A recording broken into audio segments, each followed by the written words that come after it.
있습니다. 이 성경을 번역한 사람이 영국의 제임스 황제입니다. 왕. 그래서 제임스 1세가 있기 때문에 그 이름을 따서 킹 왕이죠. 킹 제임스 성경이라 그렇게 말을 하고 있습니다. 이분이 왕이 되었을 때 아주 엄격했습니다. 아주 죄를 중하게 다스렸습니다. 어떤 한 사람이 암스트롱이라는 사람이 남의 양을 훔쳤습니다. 그 훔친 죄로 인해서 감옥에 갇히면서 사형 선고를 내렸습니다. 얼마나 엄중하게 다스리는가 알 수 있잖아요. 이 사람은 양을 한 마리 훔친 것 때문에 사형을 당하게 되었습니다. 그때 이 사람은 자기가 죽는다 생각할 때 너무 끔찍한 거예요. 그래서 한 가지 생각을 했습니다. 내가 죽기 전에 살 수 있는 방법이 없을까 생각하다가 그게 왕에게 호송을 냈습니다. 간수에게 얘기해서 내가 부탁이 있다. 내가 좀 성경을 죽기 전에 성경을 한번 읽게 해달라. 죽기 전에 성경을 읽게 해달라. 성경 좀 달라. 왕에게 한번 청원을 해달라. 그렇게 왕에게 청원했습니다. 그 말을 들은 왕이 죽기 전에 성경이 읽는다 그러니까 성경을 번역하는 왕이 아니겠어요? 킹 제임스 기특한 거예요. 그래 그러면 성경을 주어라. 성경을 다 읽으면 그때 사형시키라. 그렇게 명령을 내렸습니다. 그런데 1년이 지났는데도 성경을 다 못 읽은 거예요. 2년이라도 성경을 못 읽는 거예요. 왜요? 살려고 성경을 한 절씩만 읽는 거예요. 하루에 한 절. 그러니 참 이게 성경을 다 읽은 다음에 사형시키라고 했으니까 어떻게 할 방법이 없지 않습니까? 그래서 하여튼 성경을 다 읽은 다음에 사형시킨다고 했으니까 성경을 다 읽도록 하라. 그런데 감옥에 있는 것이 힘들으니까 집에 내보내서 성경을 다 읽도록 하라. 그렇게 명령을 내렸습니다. 정말 이 사람이 집에 들어와서 성경을 다 읽고 나니까요, 새 사람으로 변화된 거예요. 정말 그 나라를 위해서, 어려운 삶을 위해서 봉사한 삶으로 바뀌게 되었다 하는 겁니다. 여러분, 하나님의 말씀은 살아있는 말씀인 줄 믿습니다. 운동력 있는 말씀인 줄 믿습니다. 우리 심령 곳을 쪼개는 말씀인 줄 믿습니다. 우리 인생을 새롭게 변화시키는 말씀인 줄 믿습니다. 이런 사람이 범죄했을 때 감옥에 놓는다고 해서 해결되는 거 아니잖아요. 무서운 무기징역이라든지 사형을 시킨다고 해서 그 사람이 새롭게 변화되는 것이 아니라는 거예요. 우리가 배우고 있는 어떤 지식 가지고요, 과학 가지고 우리 인생을 변화시키는 것이 아니라는 거예요. 우리 인생을 변화시킬 수 있는 것은요, 사람을 새롭게 바꿀 수 있는 것은요, 하나님 말씀밖에 없는 줄 믿습니다. 이걸 말씀해 주고 있어요. 여러분, 오늘 그런데 우리가 살아가는 시대는요, 말씀의 기가의 시대가 되어 있어요. 성경이 없어. 아니, 성경이 없는 게 성경을 안 읽어. 하나님 말씀이 없는 시대가 되어 가고 있어요. 여러분, 하나님 말씀이 없는 시대는요, 점점 악한 시대가 되어 가고요. 여러분, 생각해 보세요. 지금 우리가 생각하는 이 사회에서 일어나는 현상들 과거에 없었잖아요. 과거에 이렇게 끔찍하지 않았잖아요. 말씀이 없는 사람은요, 변화가 없어요. 진정 의의가 없는 거예요. 사랑이 없는 거예요. 점점 악해지는 거예요. 점점 흉악한 죄를 짓게 되는 거예요. 이것이 바로 말씀이 없는 시대상이다 하는 것을 알 수가 있습니다. 말씀이 없는 시대는요, 아무리 과학 문명이 발달하고 지식이 뛰어나도요, 점점 악한 인간이 된다. 점점 악을 저지른 그리고 마음에 가책도 없는 그런 존재가 되고 만다. 그러니 사회는 점점 타락한다. 점점 심판, 멸망의 길로 간다. 이것이 바로 말씀이 없는 시대의 특징이다. 이렇게 볼 수가 있습니다. 자, 오늘 본문에 나오는 이스라엘, 여기 유다 백성들도요, 말씀이 없는 거예요. 그럼 유다 백성들이 말씀이 없다, 그렇게 말한 이유가 뭡니까? 그 이유는요, 오늘 성경에 보니까 여호와의 말씀이 예레미야에게 이르는데요, 예루살렘에 잡혀가기까지 임했다, 그렇게 말씀했거든요. 이 말씀의 의미가 뭐예요? 그들은 포로 잡혀간 이유가 뭔가를 보여주고 있는 거예요. 말씀이 없기 때문에 포로 잡혀가는 거예요. 말씀이 없기 때문에. 말씀이 없는 백성들은 하나님을 경외하기보다 우상을 의지하게 된 거예요. 하나님을 의지하기보다 강대국을 의지하는 거예요. 하나님보다 돈을 더 의지하는 거예요. 하나님보다 그냥 인간의 방법, 수단 가지고 살아가니까 점점 악한 세상이 되는 거예요. 하나님의 영광을요, 악으로 바꾸는 거예요. 무익한 것을 바꾸는 거예요. 그리고 그들의 삶이 점점 타락해서 나중에는 바벨론 포로로 잡혀가는 그런 자리까지 이르게 되었다. 그 결과는, 그 원인은 하나님의 말씀이 없기 때문인 거예요. 아무리 예레미야가 전해도 듣지 않아요. 이것이 문제였다는 것입니다. 그런데 이 말씀의 기가실에 예레미야에게 하나님의 말씀이 있어요. 말씀이 없는 시대 예레미야에게 말씀이 있어요. 이 말씀이 임하니까 얼마나 기쁘겠어요. 자, 4절 말씀에 여호와의 말씀이 내게 임하니라. 하나님 말씀이 내게 임하니라. 얼마나 기쁜지요. 하나님의 말씀이 있다는 사실은 벌써 하나님의 은총이고 하나님 축복이 아니겠어요. 기쁘고 즐거워야 돼요. 찬송가 285장에 보면 주의 말씀 받은 그날 참 기쁘고 즐겁도다. 할렐루야. 여러분 그렇습니까? 아멘입니까? 주의 말씀 받은 그날 참 기쁘고 즐겁도다. 이 기쁨만 못 이겨서 온 세상에 전하, 이 기쁨만 못 이겨서 온 세상에 예수를 전하는 복음 말씀을 전하는 거예요. 이것이 바로 오늘 우리 성도의 모습이 되어야 할 줄 믿습니다. 여러분들은 하나님의 말씀이 임한 사람입니다. 예레미야에게도 하나님의 말씀이 임하니까요, 정말 너무나 기쁘고 즐거워서 온 세상에 이 기쁨의 소식을 전해야 되는데 그의 반응은요, 생각지 않게 뜻밖의 반응이에요. 슬프다는 거예요. 슬프다. 말씀을 받아서 기쁘고 즐거워야 되는데요, 슬프다. 그래서 6절 말씀에 뭐라고 말씀하고 있습니까? 내가 이르되 슬프도소이다. 주 여호와여 보소서. 슬프도소이다. 탄식하는 거예요. 하나님 슬픕니다. 그러면 하나님의 말씀이 임했는데 슬프다 그렇게 말한 이유가 뭘까요? 왜 슬프다고 고백했을까요? 말씀을 통해서 딱 보니까요, 내가 보여. 나도 똑같아. 나도 하나님을 잘 섬기지 못해. 나도 부족해. 나도 죄인이야. 나 자신을 바라보니까요, 슬퍼요. 슬퍼. 내가 왜 이거만 욕구가지지? 내 믿음이 왜 이거밖에 안 되지? 슬픔이 오는 거예요. 또 다른 사람을 봤어요. 백성들은요, 말씀을 떠난 거예요. 악을 행하는 거예요. 백성들을 바라보니까 슬픈 거예요. 어떻게 저렇게 악하게 살지? 저렇게 하나님을 떠나서 우상을 섬기고 큰 강대국을 의지하고 저렇게 살아가지? 슬픈 거예요. 또 저렇게 살아가는 이스라엘 백성을 보니까요, 끝까지 회개하지 않는 모습을 보니까요, 너무나 슬픈 거예요. 나중에 먼 훗날 잠 얼마 지나서 바벨론 포로 잡혀갈 것을 보는 거예요. 이렇게 해서 바벨론 포로 잡혀가는데 멸망당하고 그걸 바라보다 슬픈 거예요. 말씀이 임했지만 그의 마음은 기쁨이 아니라 슬픔이 되더라 하는 겁니다. 여러분들은 하나님의 말씀이 임한 성도인 줄 믿습니다. 성도는 기쁘고 즐겁게 살아가야 됩니다. 그런데 우리 마음을 슬프게 하는 것이 무엇일까? 때론 내 믿음 때문에 나 자신을 바라볼 때 슬플 수도 있어요. 내가 신앙생활 10년, 20년 했는데 내 믿음이 왜 이것밖에 안 되지? 슬픈 마음이 될 수도 있는 거예요. 때론요, 이별의 슬픔이 있을 수도 있어요. 사랑하는 사람과 이별할 때 슬픔. 때론요, 어떤 일이 잘 되지 않아서 당하는 슬픔도 있어요. 때론 우리가 정말 하나님만 사랑하고 하나님의 은총 속에 살아가야 되는데 오히려 하나님의 은총 속에 살지 말고 정말 자꾸 세속적으로 빠져가는 나 자신을 바라보고 세상을 바라볼 때마다 슬퍼하는 마음을 갈 수가 있습니다. 여러분, 하나님의 말씀이 임한 성도에도 이런 현상들로 인해서 슬퍼할 수가 있다 하는 거예요. 기뻐해야 할 사람이 슬퍼하고 있는 거예요. 또 한 가지는 6절 하반절 말씀에 이렇게 대답하고 있어요. 나는 아이라 말할 줄 알지 못하나이다. 나는 아이입니다. 나는 슬픕니다. 나는 아이입니다. 여러분, 아이란 말이 뭐예요? 나는 연약하다는 거예요. 나는 무동하다는 거예요. 내가 할 수 있습니다 이것이 아니라 나는 아이입니다. 내가 뭘 할 수 있겠습니까? 나는 나약합니다. 힘이 없습니다. 무기력합니다. 이걸 고백하는 것이 아니겠습니까? 이 당시에 예레미야는 하나님의 말씀이 했으니까 그 말씀 가지고 기쁨에 못 이겨서 백성들에게 말씀을 전해드린대요. 그 벅찬 거예요. 왕에 가서 하려니까 왕이 말을 안 들어. 네가 뭔데 이러는 거예요. 제사장들에게 선지자에게 말하니까요, 우리도 선지자다면서 말을 안 듣는 거예요. 벅찬 거예요. 그들이 어떻게 말을 전할 수 있겠어요? 나는 아이입니다.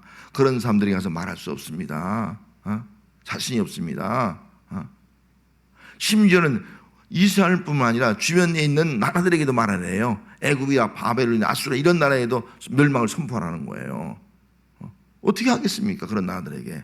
나는 할 수 없습니다. 나는 아이입니다. 나는 부족합니다. 저는 말하기 어렵습니다. 이런 고백을 하고 있는 겁니다. 여러분, 예레미야처럼 우리는 하나님의 말씀이 임한 성도예요. 하나님의 말씀이 있지만 우리들도 때로는 이 예레미야처럼 나는 아이입니다 그렇게 고백할 때가 있어요. 다시 말하면 나는 연약합니다. 나는 무능합니다. 하나님, 이 문제 저는 해결할 수 없어요. 건강의 문제, 때론 물질의 문제, 때론 생활 문제, 또 내 앞에 닥치는 어떤 여러 가지 문제들 제 힘으로 해결할 수가 없습니다. 저는 연약합니다. 저는 할 수 없습니다. 저는 못합니다. 저는 아입니다. 제가 어떻게 할 수 있겠습니까? 이런 마음을 가질 수가 있다 하는 것입니다. 여러분, 우리가 이렇게 믿음을 가지고 말씀을 가지고 살지만 슬퍼하는 마음을 가질 때, 때로는 나는 할 수 없다, 나는 연약하다, 나는 아이다, 그런 생각이 들 때 하나님께서 우리에게 말씀을 하고 있습니다. 하나님께서 어떻게 말씀하고 있습니까? 자, 그 말씀은 바로 8절 말씀입니다. 하나님께서 이렇게 말씀했어요. 너는 그들 때문에 두려워하지 말라. 내가 너와 함께하여 너를 구원하리라. 너는 그들 때문에 두려워하지 말라. 내가 너와 함께하리라. 그렇게 말씀합니다. 하나님이 함께 한다는 거예요. 할렐루야. 하나님은 우리와 함께 하시는 하나님을 믿습니다. 말씀을 주신 성도와 함께 한다는 거예요. 말씀이 있는 성도와 함께 한다는 거예요. 말씀을 가지고 사는 성도와 함께 한다는 거예요. 우리의 주어진 삶이 슬픈 일이 가득한 세상을 살아날지라도 그 가운데 함께 한다는 거예요. 나는 아이라 내가 할 수 없는 일이 너무 많아. 그래서 나는 할 수 없습니다. 이렇게 정말 좌절할 수밖에 없는 그런 상황 가운데 있는 성도들에게 함께한다. 내가 너와 함께한다. 두려워하지 말라. 이 말씀을 하고 있는 겁니다. 슬픔 대신에 기쁨을 주겠다는 거예요. 자신감이 없는 사람에게 자신감을 주겠다는 거예요. 두려워한 백성들에게 담대함을 주겠다는 거예요. 이것이 바로 함께 하시는 우리 성도의 모습이 되어야 할 줄 믿습니다. 그러면서 하나님이 더 큰 확신을 줘요. 함께 한다 그렇게 말씀하면서 이렇게 말씀하고 있어요. 5절 말씀이에요. 자, 5절 말씀 뭐라고 말씀하고 있습니까? 내가 너를 모태에 짓기 전에 너를 알았고 또 내가 배에서 나오기 전에 너를 성별하였고 너를 여러 나라의 선자로 세웠다. 누가 한 거예요? 다 하나님이 했잖아요. 너 아기 갖기 전에 내가 너를 알았어. 이게 하나님이에요. 여러분, 하나님은 여러분들을 그렇게 하시는 거예요. 이미 다 하셔. 너를 알았어. 너 뱃속에 태어나기 전에 너를 성별했어. 너를 구별했어. 그리고 너를 만민의 선자로 세웠어. 이 말씀하고 있는 거예요. 할렐루야. 여러분, 하나님이 여러분들에게 말씀하고 있어요. 내가 너 모태에서 짓기 전에 너를 알았어. 그리고 너 뱃속에 태어나기 전에, 이 땅에 태어나기 전에 내가 너를 하나님의 백성으로 너를 성별했어. 성도로 성별했어. 그리고 너를 지금 성도로 세우고 집사로 세우고 교회 일꾼으로 세웠어. 말씀을 전할 수 있는 선자로 세웠어. 이 말씀하고 있는 거예요. 이 말씀할 때는 어때요? 확신이 있잖아요. 소명 확신. 하나님 감사합니다. 내가 뭔데? 나를 아시는 분, 누가 나를 알아요? 하나님밖에 없잖아요. 정말 나를 다 아시는 주님, 그리고 나를 성별하신 주님, 그리고 나를 세우신 주님. 하나님이 세워주면 흔들 자가 누가 있어요? 없지 않습니까? 이 말씀을 들은 예레미야는 확신이 생기는 거예요. 그래, 감동을 받은 거예요. 그래, 하나님이 나와 함께 하셔. 나와 함께 하시는 하나님은 시시한 하나님이 아니야. 나를 다 하시는 하나님, 나를 성별하시는 하나님, 그리고 나를 세우시는 하나님, 하나님은 나를 통해서 역사하신다. 이 믿음을 가지고 담대하게 주신 사명을 감당하게 됩니다. 그때 하나님이 한 가지 더 말씀하는 거예요. 7절 말씀에 뭐라고 말씀하고 있습니까? 여호와께서 이르시되 너는 아이라 말하지 말고 내가 너를 누구에게 보내든지 너를 가며, 누구에게 보내든지 가라는 거예요. 왕에게 보내면 왕에게 가라는 거예요. 겁나지 말고. 제사장에게 보내면 제사장에게 가라는 거예요. 또 선자에게 보내면 선자에게 가라는 거예요. 막강한 악한 사람이 있으면 악한 사람에게 보내면 가라는 거예요. 이방 나라 바벨론 아수 이런 나라에게 보내면 그 나라 가라는 거예요. 왜? 하나님 함께 하니까. 하나님 함께요. 가라, 이 말씀하는 거예요. 담대지 않습니다. 겁날 것이 없는 거예요. 그리고 또 뭐라고 말씀했습니까? 이어서 말하기를 내게 무엇을 명령하든지, 내가 내게 무엇을 명령하는지 너는 말하라. 내가 말하는 대로 명령하라. 무슨 말할지 걱정하지 말라는 거예요. 이게 하나님의 역사예요. 이런 구약의 모세가 그랬어요. 바로 왕과 대적할 때 할 수 없지 않습니까? 하나님이 보내는 거예요. 할 말을 주는 거예요. 그때그때 할 말 주는 거예요. 그래서 이스라엘 백성을 구원하지 않습니까? 바로를 물리치고 이스라엘 백성을 건져내 해방시키는 놀라운 일을 행하지 않습니까? 이것이 바로 하나님의 역사예요. 함께 하신 하나님이에요. 신약성에 보면 예수님의 제자들도 마찬가지예요. 복음을 증거할 때요, 두려워했어요. 근데 하나님이 보내는 거예요. 가는 거예요. 그리고 그때마다 할 말을 주시는 거예요. 할 말을 주시니까 그 말씀에 깜짝 놀라는 거예요. 어떻게 저 사람이 저런 말을 할까? 깜짝 놀라는 거예요. 하나님이 함께 하신 증거예요. 여러분, 하나님이 함께 하시면 우리는 두려울 것이 없습니다. 하나님 보내시면 어떤 사람도 우리는 다 당당하게 대할 수 있습니다. 기울 것이 없습니다. 하나님 할 말을 주시면 어떤 상황 속에서도 하나님 주신 말씀 가지고 우리는 살아가게 될 줄 믿습니다. 말씀을 그대로 대원하게 될 줄 믿습니다. 이 예수님이 하나님이 함께 한다의 승리예요. 세상 끝날까지 함께 하신다. 이 말씀하신 예수님이 우리와 함께 한다면 우리는 담대하게 정말 이 기쁨만 못 이겨서 주의 복음 증거하는 삶을 살아가는 역사가 우리에게 나타나게 될 줄로 믿습니다. 하나님의 말씀을 임한 사람과 하나님 말씀이 내 속에 임하지 않은 사람이 있어요. 두 종의 사람이에요. 하나님 말씀이 임한 사람은요, 하나님 나를 택했다는 확신이 있어요. 나를 아셨어. 하나님이 내 태어나기 전에 성별했어. 그리고 하나님 나를 세웠어. 내가 그냥 예수 믿고 예수 믿은 게 아니야. 확신이 있지 않습니까? 그런데 내 속에 말씀이 없는 사람은 이걸 확신 못해요. 하나님 나를 아실까? 나를 모를 거야. 하나님 나를 성별할까? 나는 성별받은 사람이 아니야. 하나님 나를 나는 세운 사람이 아니야. 나는 내 인생 그냥 힘들면 무너져. 이럴 수밖에 없잖아요.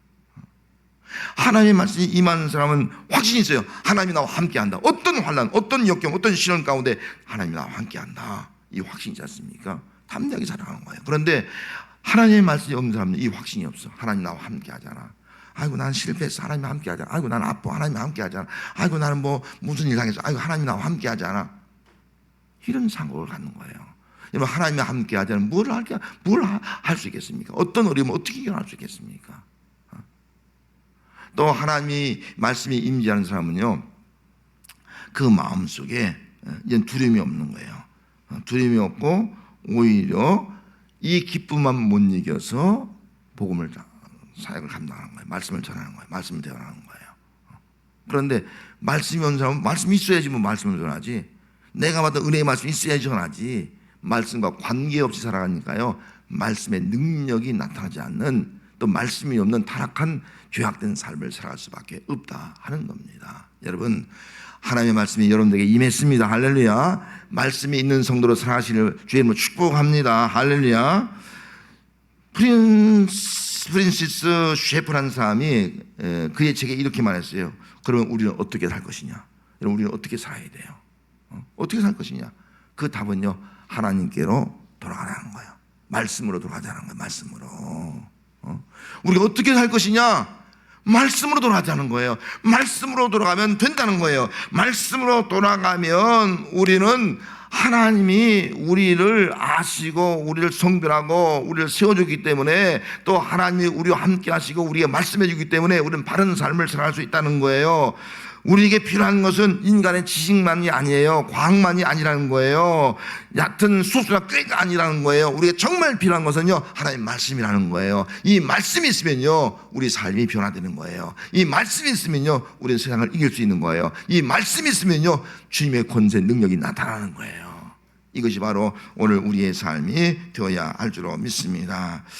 우리가 몰랐던 예수라는 책이 있습니다. 우리가 몰랐던 예수를 어떻게 알아요? 말씀밖에 없어요. 아는 것은 말씀을 읽어야지 우리가 몰랐던 예수를 알죠. 말씀을 읽지 않으면 예수를 어떻게 알아요? 우리가 몰랐던 예수. 여러분 이 성경 말씀을 읽음으로 그 몰랐던 예수를 아는 성도가 되시길 바랍니다. 할렐루야. 이 책에 이렇게 기록되어 있어요. 십자가와 면류관, 죽음과 부활, 굴욕과 높임은 같은 선상에 있다. 우리의 선택사항은 둘 다 가지거나 아무것도 가지지 못하는 것이다. 십자가와 면류관 둘 다 가지거나 아무것도 가지지 못한다. 여러분 십자가와 면류관 두 가지 가질 수 있는 성도가 되시기 바랍니다. 나는 십자가만 가질래, 나는 영광만 가질래, 그럴 수 없다는 거예요. 자칫 잘못 우리는요, 십자가는 필요 없고요, 주님 영광 주세요, 주님 면류관 주세요, 주님 높은 거 주세요. 저희들처럼 그럴 수 있다는 거예요. 그런데 두 가지는 분리할 수 없다는 거예요. 십자가 있어야 영광이 있는 거예요. 고난이 있어야 면류관이 있는 거예요. 면류관. 또 예수 믿는 성도로서의 그 어떤 그 박해 이런 어려움이 있어야 그 사람이 하나님의 은혜 가운데 거하는 거예요. 은혜를 하는 거예요. 높임을 받는 거예요. 이것이 바로 신앙생활이다 하는 것을 기억하시기를 바랍니다. 그래서 이것을 아는 것은 말씀밖에 없는 거예요. 그래서 우리는 하나님의 말씀을 늘 읽고 살아야 돼요. 예수님께서 뭐라고 말씀했습니까? 아무든지 나를 따라오든 날마다 자기 십자가를 지고 나를 따르라, 그렇게 말씀하셨습니까? 말씀이 없으면 십자가를 생각하지 않아요. 그냥 세속적으로만 살아가려고 해요. 말씀이 있으니까요, 예수 믿는 것은 십자가 지고 예수님을 따라하는 것이다. 십자가 지고 예수 따라가는 거예요. 십자가 지고 예수 따라하면요, 그것은 예수 영광 얻게 되어 있는 거예요. 예수 구원 얻게 되는 거예요. 예수 멸관 얻게 되는 거예요. 예수 승리 얻게 되는 거예요. 할렐루야. 이것이 바로 우리의 신앙생활이 되어야 할 줄 믿습니다. 우리는 십자가 지고 예수 따라가는 거, 이게 우리의 신앙생활이에요. 제가 이번에 일본에 다녀와서 두 가지 느낀 것이 하나 있습니다. 하나는 원포 현장, 그리고 하나는 순교 현장 다녀왔다고 말씀하지 않았습니까? 자, 순교 현장에서 두 가지를 느꼈어요. 하나는 순교하는 삶과 하나는 배교하는 삶이 있어요. 누가 좋아요? 순교하는 삶이 있죠. 순교할 수 있어요? 저도 자신이 없어요. 순교 현장 가운데 26명의 그 성인들이 동상이 있습니다. 그 동상 보고 거기에 기념관이 있거든요. 그 기념관에 들어가서 글을 읽어봤어요. 그들은요, 십자가에 다 순교당하는데 어린아이도 있어요. 14살. 그 내용을 보니까 이런 글이 기록되어 있어요. 나는 아무런 죄도 범하지 않았지만 단지 주 예수 그리스도의 말씀을 전파했다는 이유로 죽는 것입니다. 나는 이런 이유로 죽게 됨을 기쁘게 생각하며 우리 주님께서 나에게 내려주신 커다란 은총이라고 믿습니다. 이 고백하잖아요. 나는 주의 말씀 때문에 죽어. 이것이 은총이야. 은총. 그 순교당하는 거예요. 그 가운데 14살 먹은 아이가 있어요. 토마스 고자키라는 아이예요. 이 아이가 옥중에서 편지를 썼어요. 그 편지의 내용을 읽어드릴게요. 어머니, 저와 아버지 일에 대해서는 걱정하지 마시기를 바랍니다. 멀지 않아 천국에서 만날 수 있다고 생각합니다. 예수 그리스도로부터 받은 수많은 은혜를 생각하고 그것을 인정하면 구원을 받습니다. 이 세상은 덧없는 것이니 천국의 영원하고 온전한 행복을 이루어지지 않도록 노력하세요. 어머니한테 그렇게 편지 썼어요. 14살 먹은 아이가. 어머니, 예수 그리스도에 주어진 은총을 기억하세요. 구원과 행복이 천국이 저입니다. 이 땅은 잠시입니다. 그 순교당한 거예요. 아들과 아버지가. 얼마나 귀한 믿음이에요. 예수 외에는 구원이 없다. 이 믿음을 가진 거예요. 예수 이름 가지고 순교당하는 거예요. 예수님이 나를 위해 죽었는데 얼마나 귀한 믿음이에요. 그런데 거기에서 그 소도메라는 지역이 왔습니다. 침묵이라는 책이 있지 않습니까? 침묵이라는 영화도 나왔어요. 그 책의 배경이에요. 그 소도메에 가면 기념비가 하나 있거든요. 그 기념비에 이렇게 기록되어 있습니다. 나는 괴롭고 고통스러운데 어찌 주여 어찌 저 바다는 푸릅니까? 나는 이렇게 고통스럽고 정말 시끄럽고 힘든데 저 바다는 왜 고요합니까? 침묵이에요. 이것이. 하나님 왜 침묵하십니까? 이 말을 하고 있는 거예요. 나는 이렇게 힘든데 하나님 왜 침묵하십니까? 이 침묵이라는 책을 엔토 슈샤크라는 사람이 지었거든요. 그 사람 기념관도 보고 왔는데 그분이 이 책에서 이런 배경을 가지고 쓴 겁니다. 한 그 신부님이 계신데 일본에 왔어요. 근데 배교했다는 소식을 듣습니다. 그 두 사람의 신부가 부정하는 거예요. 그 신부는 내가 존경하고 사랑하는 그런 나의 모델이 되는 신부인데 어떻게 그분이 일본에 가서 배교했다고 말이 안 돼. 확인해 봐야 돼. 절대 있을 수 없는 일이야. 그래서 일본으로 왔습니다. 일본에 와니까요, 이 박해 현장이 심각합니다. 예수 믿는 이유 때문에 십자가에 매달고 창으로 찔립니다. 예수 믿는 이유 때문에 때로는요 칼로 목베임을 당합니다. 예수 믿는 이유 때문에 십자가에 매달고요, 거기 지푸라기 있지 않습니까? 논에 쓰는 지푸라기를 함부로 불태웁니다. 예수 믿는 이유 때문에 바다에 던져버립니다. 묶어서. 그런 현장이에요. 그런 위험 속에 자기의 스승을 만나려는 거예요. 존경하는 그분이 정말 되겠는가? 나중에 만나긴 만나는데, 그러다가 자기와 같이 온 동료 신부는요 순교를 당합니다. 순교당하고요, 그리고 자기 자신은 같은 성도 있지 않습니까? 그 일본에 있는 성도에 의해서 고발을 당해요. 왜? 고발하면 상금을 크게 걸으니까요, 자기가 상금 받으려고 고발을 당했어요. 감옥에 갇혔어요. 일본에 있는 사람들이 이 신부를 죽이면 어떻게 순교하면요 성도들이 더 하나가 될 것 같다. 더 똥돌을 뭉치는 거예요. 더 중요한 것이 뭐예요? 순교보다 배교시켜야 돼. 배교. 어떻게 하면 배교시킬까? 순교시키니까 더 똘똘 뭉쳐. 아예 배교시켜야겠다. 어떻게 배교시킬 것이냐? 그래서 각한 가진 말로 유혹을 하고 미혹을 합니다. 그런 감옥에서 결단하네요. 나는 절대로 주님을 배반하지 않겠습니다. 절대로 주님을 부인하지 않겠습니다. 결심하고 결심합니다. 그런데요, 앞에 놓고 예수님의 형상을 갖다 놓고요, 너 이거 밟고 지나가라. 그럼 너 살리겠다. 난 못 갑니다. 부인할 수 없습니다. 그러자 성도 하나를 갖다 놓고 죽여버리는 거예요. 비명소리 막 고통당하면서 죽는 거예요. 불태워 죽고 막 죽는 거예요. 또 그 다음날 또 걸어가라. 못 걸어간다. 또 성도 하나를 죽이는 거예요. 나 때문에 성도 하나하나가 죽어가는 거예요. 내가 배교하지 않으면 얼마나 많은 성도가 더 십자가에 처형될지 모르는 거예요. 그럼 하나님이 기도하는 거예요. 하나님 어떻게 하면 좋겠습니까? 예수님 어떻게 하면 좋겠습니까?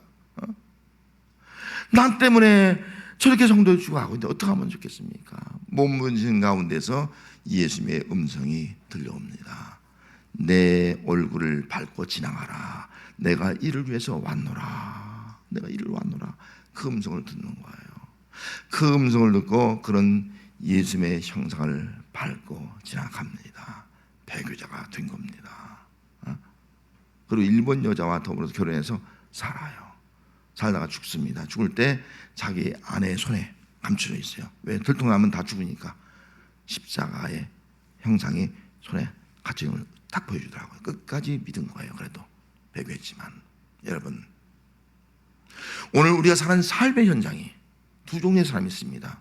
그 당시처럼 십자가에 순교당하지 않지만 십자가를 지고 가는 사람이 있어요. 어떤 십자가를 벗어버리는 사람이 있어요. 다시 말하면 십자가를 지는 사람이 있는가 하면 어떤 사람은 십자가를 지지 않고 오히려 예수님의 얼굴을 밟고 지나가는 사람이 있다는 거예요. 예수님을 부인한, 배반한 사람이 있다는 겁니다. 그렇다고 해서 나는 순교당해서 저 사람 배교했어? 여러분, 그 사람은 배교자 구원받을 수 있다고 그렇게 정지할 사람 누가 있겠습니까? 아무도. 그건 하나님 아시는 거예요. 그래서 우리는 나는 십자가 졌다. 너는 왜 십자가 지지 않느냐? 너 왜 예수님의 얼굴을 밟고 지나가느냐? 그건 우리가 할 얘기가 아니에요. 우리는 여기서 뭘 바라요? 하나님을 예수님을 바라봐야 돼요. 예수님 뭐라고요? 예? 나를 밟고 지나가라. 내가 이를 위해서 왔노라. 나를 밟고 지나가라. 이게 예수님 마음인 거예요. 예수님 마음을 바라야 돼요. 하나님의 마음을 바라봐야 돼요. 내가 어떤 상황이든 두려워하지 말라. 순교의 자리에 있던 십자가를 밟고 지나가 두려워하지 말라. 내가 너와 함께 너를 구원하리라. 이게 하나님의 마음입니다. 여러분, 어떤 자리든 간에 두려워하지 말고 하나님이 함께하는 삶을 사는 성도가 되시기를 주의 이름으로 축복합니다. 기도하겠습니다.